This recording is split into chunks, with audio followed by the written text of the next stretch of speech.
آج سے کچھ روز پہلے پاکستان کا وزیر اعظم شہباز شریف کہہ رہا تھا کہ میں نواز شریف کو وصول کرنے ایئرپورٹ جاؤں گا. نواز شریف تو نہیں آئے گا, وہ جو وصول کرنے والا ہے وہ بھی نہیں آئے گا. پاکستان کی سیاست, پاکستان میں طاقت یہ لمحوں کی دیر ہوتی ہے کہ جس طاقت کے بلبوتے پہ آپ اچھل رہے ہیں یہ لمحوں میں ان کو مل جاتی ہیں جن کو عوام دیتی. سینکڑوں ایف آئی آر کی گئی جن لوگوں نے کیے ہیں.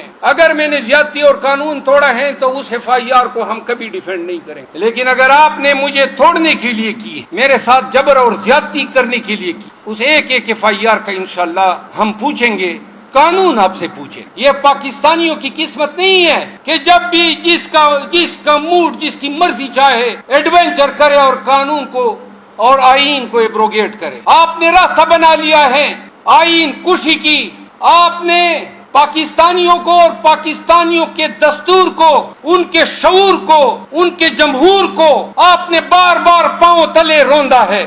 آج پاکستانی مہنگائی سے فائٹ کر رہے ہیں, بدامنی سے ہم لڑ رہے ہیں. پیٹرول آج پھر آپ نے 25-26 روپے مہنگا کیا. آپ کی فارن پالیسی کولیپس ہے, آپ کی معیشت دگرگوں ہے. پاکستانیوں کے پاس کیا چھوڑ دیا آپ نے؟ یہ ہمارا مستقبل نہیں ہے. یہ زندگی جو دوزخ بنی ہوئی ہے, یہ دوزخ میں جینا ہمارا مقدر نہیں ہے. ہمارے پاکستانیوں کا بھی حق ہے کہ قانون کا تحفظ ان کو حاصل ہو. ہمارا بھی یہ حق ہے کہ ہماری عدلیہ آزاد نہ ہو, ہماری عدلیہ میں سے بے توقیر جج نہ بیٹھے ہو جن کے مکروہ چہرے آج ہم دیکھ رہے ہیں. تو لہذا پاکستان کو ان برائیوں سے پاک کرنے کے لیے, ان برے لوگوں سے پاک کرنے کے لیے وکلا نے اور پشتونوں نے مل کے اپنا کردار ادا کرنا ہے. اور یہ ہم اپنے آنے والے نسلوں کے لیے فائٹ کریں گے. ہمارے بچوں کا مستقبل, کینیڈا میں رہنے والے, فرانس میں رہنے والے, چائنا میں رہنے والے, جاپان میں رہنے والے, تائیوان میں رہنے والے اور انگلینڈ میں رہنے والے بچے, وہ سیکیورٹی ان کی ہو, ان کی تعلیم فری ہو, ان کی صحت فری ہو, وہاں پہ حق ہو, انصاف ہو. کیوں کر یہ میرے بچوں کا حق نہیں ہے, پاکستانیوں کے بچوں کا حق نہیں ہے؟ اگر کوئی نہیں دے رہا ہے تو دین یہ کہتا ہے کہ اپنا حق ہم نے یہ حقوق چھیننے ہوں گے. بہت ہو گیا, بہت ہو گیا. وکلا کی تحریک جب بھی مومنٹم پکڑے گی, میری استدعا ہے یہ پیغام پلا دو اپنے وکلا میں, اپنے قبائل میں. یہ وقت گزر جائے گا, یہ امتحان ہے ہمارا. اگر ہم اس وقت کھڑے نہ ہوئے, یاد رکھو, اور بالخصوص پشتون وکلا کھڑے نہ ہوئے, تو تاریخ یہ کہے گی کہ ان پشتونوں کے اخلاف جن کے اسلاف نے فرنگیوں کو شکست دی, سکھوں کو شکست دی, روسیوں کو شکست دی, ان کے اخلاف یعنی ہم اور آپ بزدل تھے. کم از کم مرنا ہم پسند کریں گے, بزدلوں کے صفوں میں ہم نہیں کھڑے ہوں گے. پاکستان میں آپ کی کرنسی 1.3 کے برابر ہو گئی. آپ معاشی میدان میں ناکامی کو چھو رہے ہیں, ڈیفالٹ کے سرحانے پہ ہیں. فارن پالیسی آپ کی کولیپس کر چکی ہے. ملک کے اندر افراتفری اور طوائف الملوکی ہے. پاکستانیوں نے وہ دور دیکھا جو پہلے کبھی نہیں دیکھا تھا. خواتین کو گھسیٹنا, اور وہ بھی خیبر پختونخوا میں, یہ ہم نے پہلی دفعہ دیکھا, اور وہ بھی سیاسی مقاصد کے لیے. بچوں کو اغوا کرنا, لوگوں کو مہینوں اب سے بے جا میں رکھنا, 3 MP کے نام پہ فسطائیت کا بازار گرم کرنا, پرچوں پہ پرچے اور انسداد دہشت گردی کے پرچے, اینٹی کرپشن کے پرچے, FIA کے پرچے.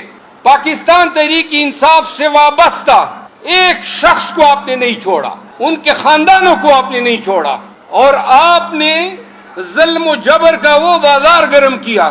ایسی شیطانیت کا رقص آپ نے برپا کیا کہ شاید جو ہوا اور جو ہو رہا ہے اس کو دیکھ کے حیوان یا شیطان خود بھی حیران ہو کہ یہ انسان ہم سے کتنے آگے نکل گئے.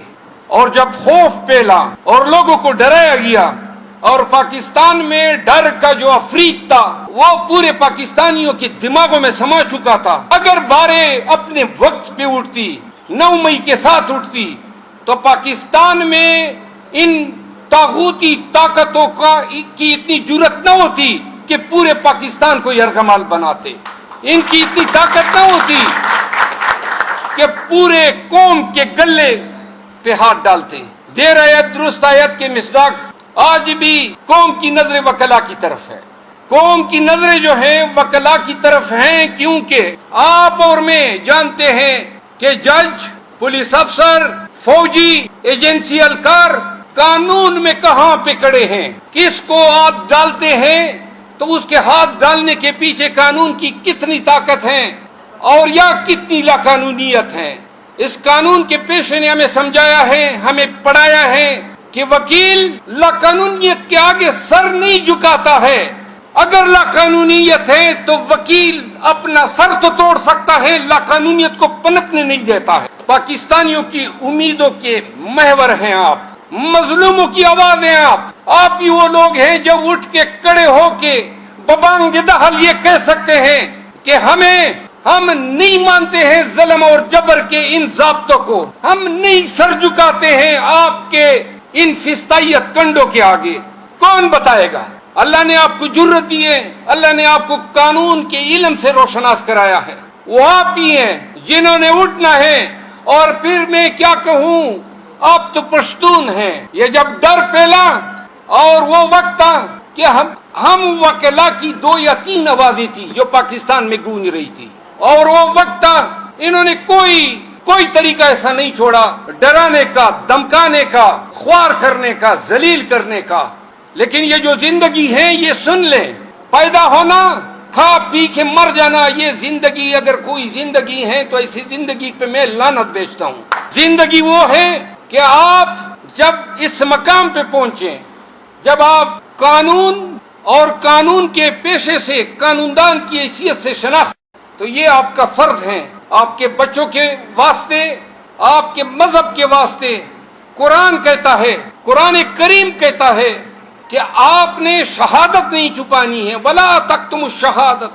اور عربی کا مقولہ ہے کہ الحر حر ومیسع الدر، انسان ماں کے پیٹ سے آزاد پیدا ہوتا ہے. پھر یہ کون ہوتے ہیں ہماری حریت کو، ہماری آزادی کو چھیننے والے، دبانے والے؟ میں وکلا اور بالخصوص پشتون وکلا کو یہ بات کہنا چاہتا ہوں کہ اگر ڈر جو ہے، جو ایک ذہن کی کیفیت ہے، کس چیز کا ڈر؟ پکڑے جانے کا ڈر، جیل کا ڈر، بچوں کا ڈر یا مرنے کا ڈر. یہ اعلان ضرور کرتے ہیں کہ جس سول سرونٹ نے، جس پولیس آفیسر نے ناجائز مقدمے درج کیے، لوگوں کے گھروں میں گھسا، اختیارات کا ناجائز استعمال کیا، قانون کے تحت وہی ہتھکڑیاں جو آپ نے ہمارے ورکر کو پہنائی اور گھسیٹا، قسم اٹھاتا ہوں کہ انہی ہتھکڑیوں میں آپ کو ملبوس کریں گے. قانون کی لاٹھی آپ پہ پڑے گی.